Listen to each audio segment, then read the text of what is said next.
बात करती हूँ नगर निगम की। कटिहार नगर निगम के गैर जिम्मेदाराना रवैये के कारण आज सैकड़ों किसान रोने पर मजबूर हैं। नगर निगम पिछले 5 वर्षों से इनके खेतों में शहर का गंदा पानी बहा रहा है, जिससे उनकी खेती तो बर्बाद हो ही रही है, इनकी जमीन भी पूरी तरह चौपट हो गई है।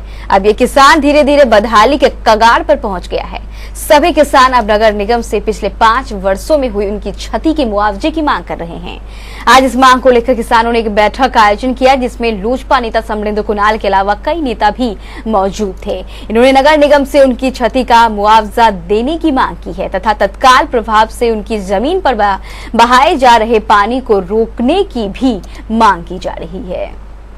परतेली, जाफरगंज, चिलमारा, बुदेल का जो इलाका है, शहर से सटा हुआ इलाका है, नगर निगम द्वारा दूषित पानी का जो है इस इलाके के जो किसान का जो निजी ज़मीन है उस पर गिराया जा रहा है। खेतिहर ज़मीन जिस पर बहुमुखी फसल उपजाते थे लोग, पिछले 5 वर्षों से पूरी तरह से ये किसान बर्बाद हो गए हैं।